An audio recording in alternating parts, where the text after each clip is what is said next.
Despite his appearance, Kregg might actually be one of the best epic heroes in Call of Dragons, even better than Waldir. And you might think, how could that be possible? Well, when he is fully awakened, he does a grand total of 3,200 damage factor, and that area of effect, big damage, is exactly what marksmen need. So stick around in this video for the reasons why you should seriously consider using Kregg, and I know I am right now.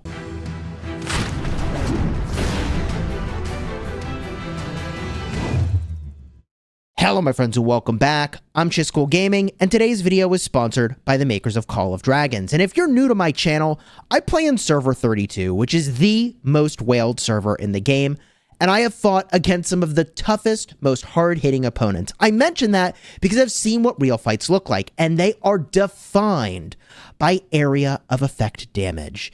Now in this video, I will explain to you why Kregg is one of the best area of effect damage epics that you can get your hands on, and that is offering you a lot.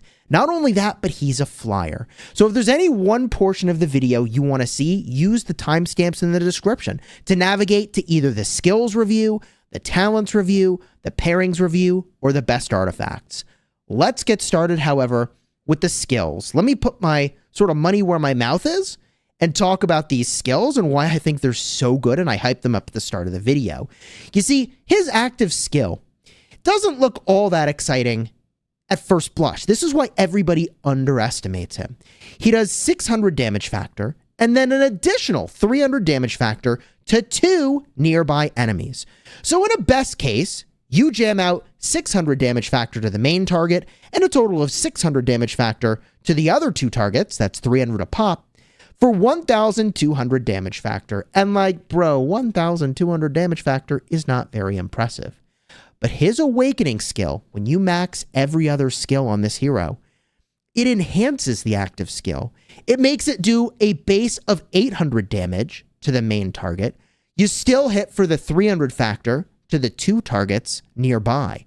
But in addition, all targets hit also gain bleed, dealing physical skill damage every second for 3 seconds, physical damage factor 200. Hold up, wait a minute. That's 200 factor per second for 3 seconds. So that's 600 total factor. And if you hit a total of 3 things, that's another 1,800 damage factor.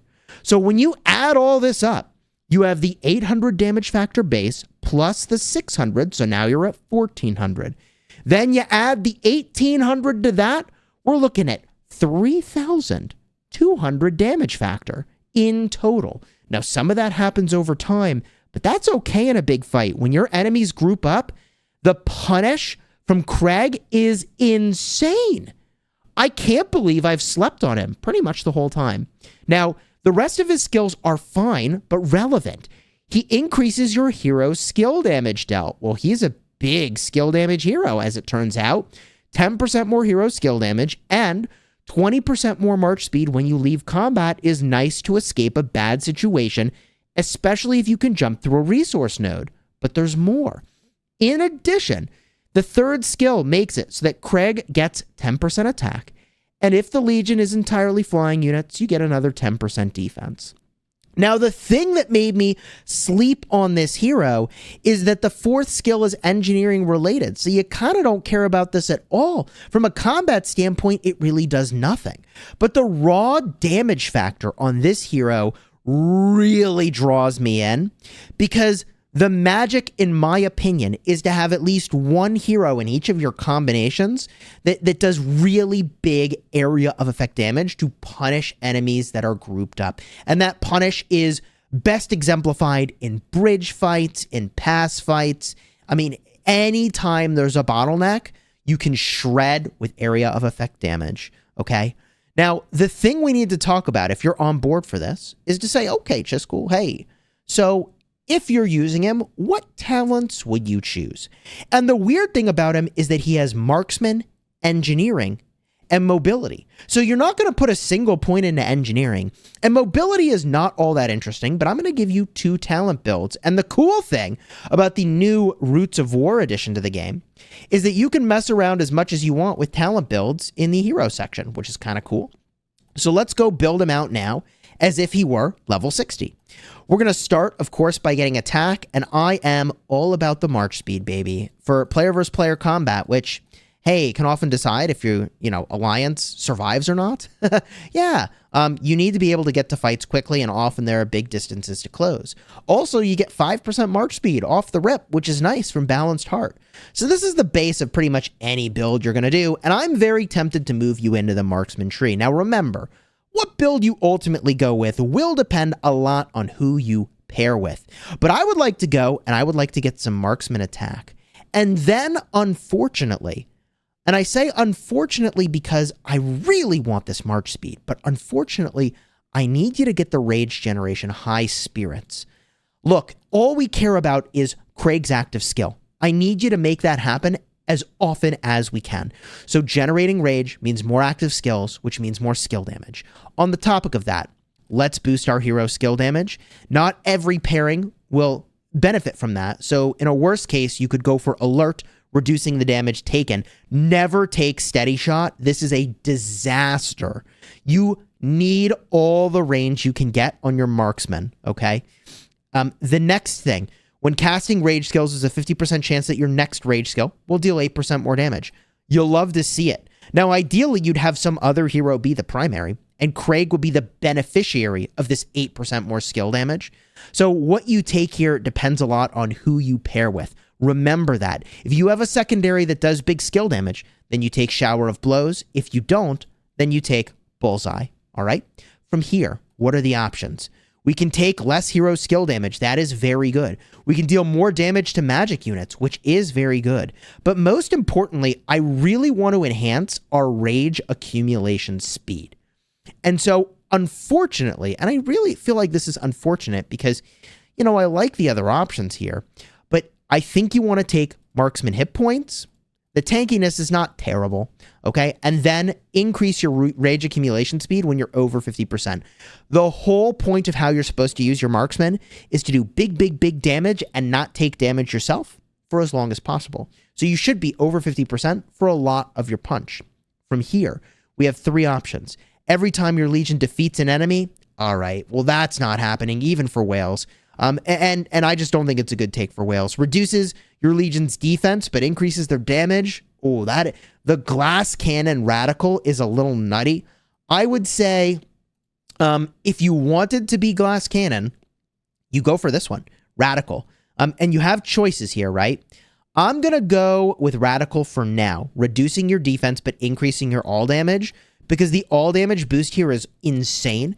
And I've already given myself more health earlier in the build. So one way to think about the combination of these talents over here is I'm gaining 2.5% hit points, losing 1.5% defense, but gaining 3% all damage. And that is really nice. From here, the final talent, Pursuit. When your legion consists entirely of marksmen, they inflict fragility when casting rage skills, increasing the normal attack damage they take. Now, look, normal attack damage, I think the thing that's really good about this is that it's a debuff, so everybody hitting the target should get the benefit of it. And from that standpoint, I think it's really good. I also think that because we've gone for all this rage generation, that we may as well take advantage of the fact that we do more frequent active skills, even though this can only be triggered once every 10 seconds. The other option is that when you're launching a normal attack, you can deal 150 physical damage factor, triggers once every 10 seconds. I really like debuffs. I think they're very powerful. And if you're focusing the thing that the group wants you to focus on, this is pretty wicked, okay? From here, because we abandoned the idea of taking march speed, we have 2 options. One is to double back and take other talents in the marksman tree that we really like. We still have 17 points. I mean, you really can do a lot with that. The other option is to go further into the mobility tree. So if we go into the mobility tree, we can get 10% march speed over here.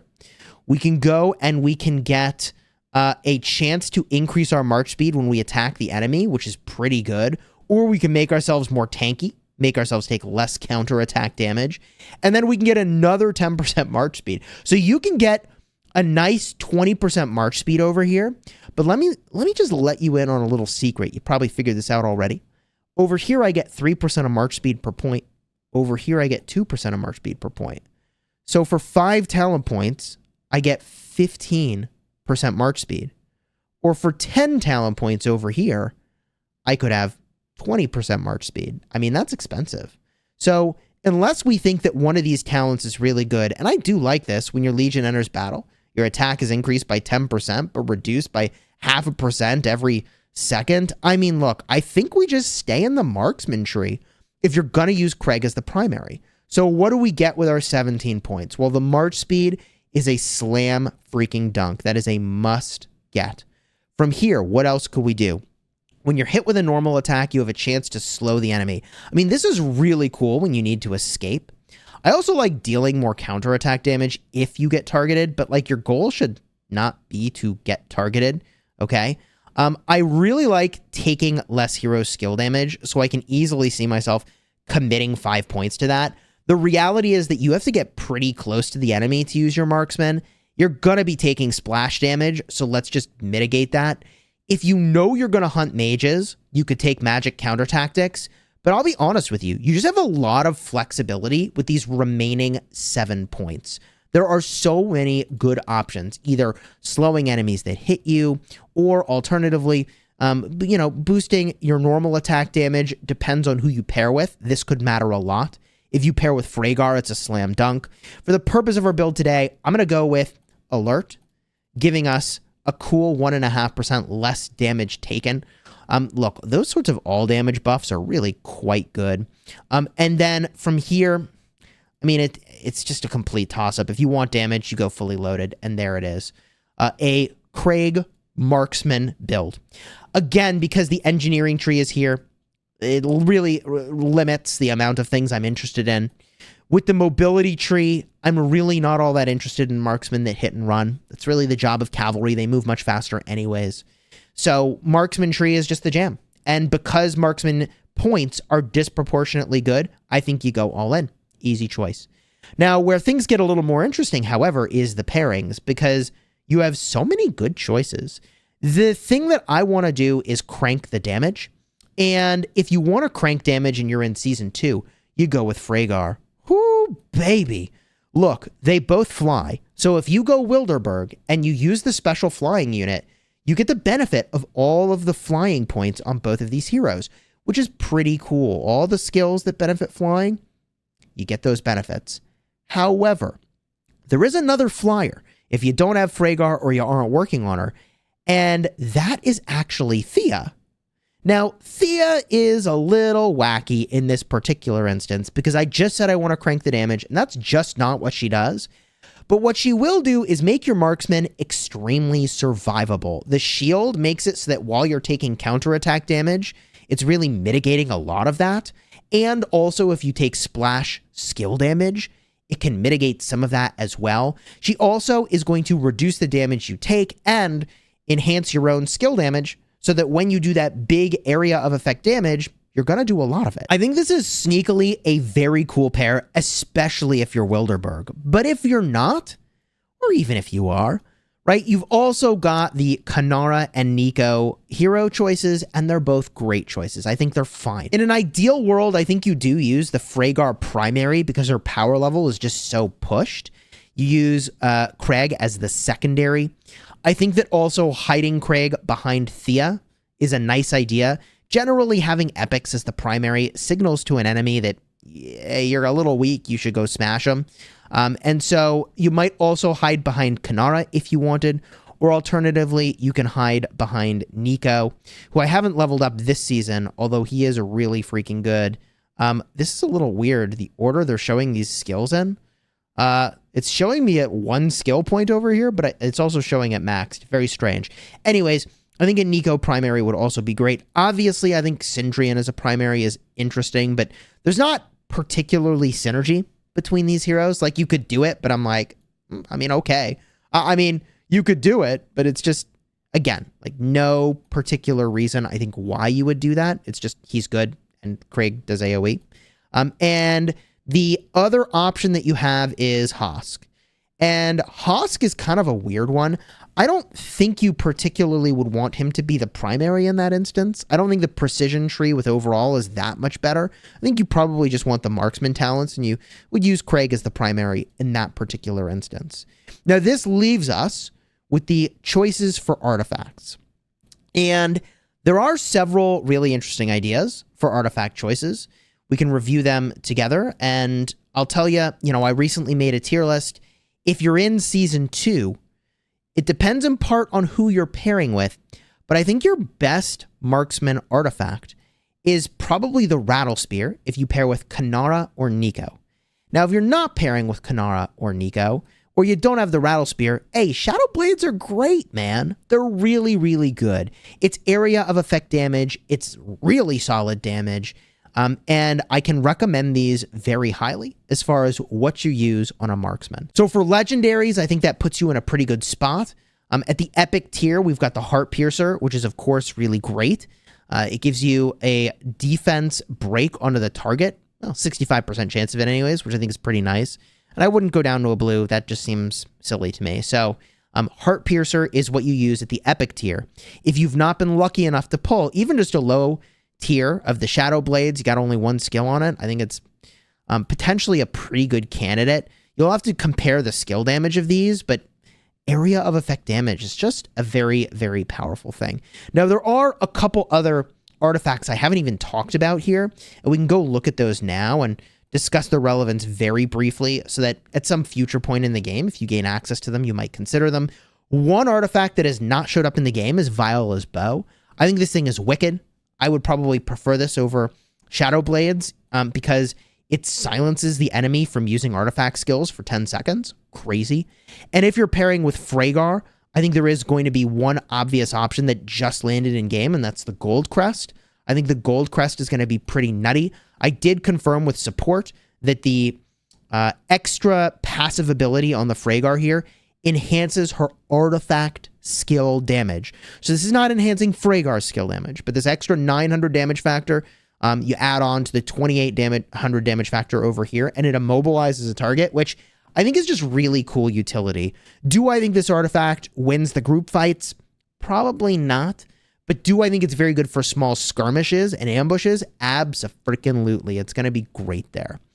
Now, there are a couple other really sneaky things that you can do with your Kregg. And this is the sort of bonus tips on the video. And if you made it this far, do me the honor of throwing a like on the video and consider subscribing to the channel. Because if you want to be a real madman, you forget about the fact that Kregg cares about marksmen. And let's just hone in on the 3,200 physical damage factor. Remember, it's physical damage factor. So what does that mean you could do? Hey, if you want a cavalry combo that does area of effect damage, all right, you get the benefit of the second skill.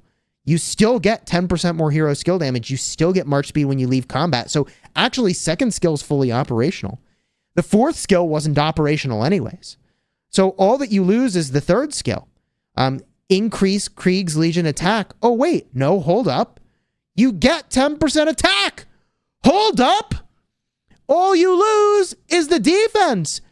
And if you bring flying units, dude, you don't even need marksmen with this guy. Man, he is like the secret weapon, the gift that keeps on giving. So if you're going to pair with cavalry, he's actually super legit. That's weird. Am I missing something? Wow. Everything freaking works. And if you use the eagles, you even get the flying bonus. That is nuts. Nowhere does it say he needs to be with marksmen, but you do need physical damage. So that means you've got to have a cavalry unit or a marksman, or I guess you could pair him with infantry? Bro, hold up. If I put him with infantry, I mean, sure, there's no flying infantry, but like, it's a thing you could do. So I actually think Kregg is busted. I actually think he's busted. And I can't believe that more people aren't talking about how busted he is. And here we are with a video revealing to the world. Now everybody's going to talk about it. So if you want to pair with cavalry, all right, what do? I mean, Emrys is an obvious choice. Full skills committed to PvP and extra rage accumulation speed for maximum carnage with your area of effect damage. Obvious choice. Bakshi, skill tree is actually freaking cracked. Great combo. Okay. Great combo. And again, hey, Thea, Kregg, Eagles. You're flying with your cavalry? What the freaking heck is going on right now? If I just freaking opened your eyes to some new possibilities, do me the honor of throwing a like on the video. Consider subscribing to the channel. I'm actually in shock myself at how insane that is. And one other bonus tip over here about this artifact. I mean, I do really like Visage of the Sanctus on Thea, but the downside of using this is that, like, she's already so damn tanky and your marksman march is supposed to do some freaking damage. So, like, I just don't like going with such a defensive posture. Plus, you have to have flying units, but hey, go Eagles. Who cares? That's nuts, man. You have so many options if you go with cavalry for your artifacts. We don't need to review it all here. Wow. If you want to see some open field combat, it's exactly as I described with like big group fights. I'll have cards in the end screen for some big group fights to give you some perspective on, you know, hey, watch the fight and see would area of effect damage from Kregg have been really impactful. And I bet a lot of the time you'll say, yeah, actually it looks really good.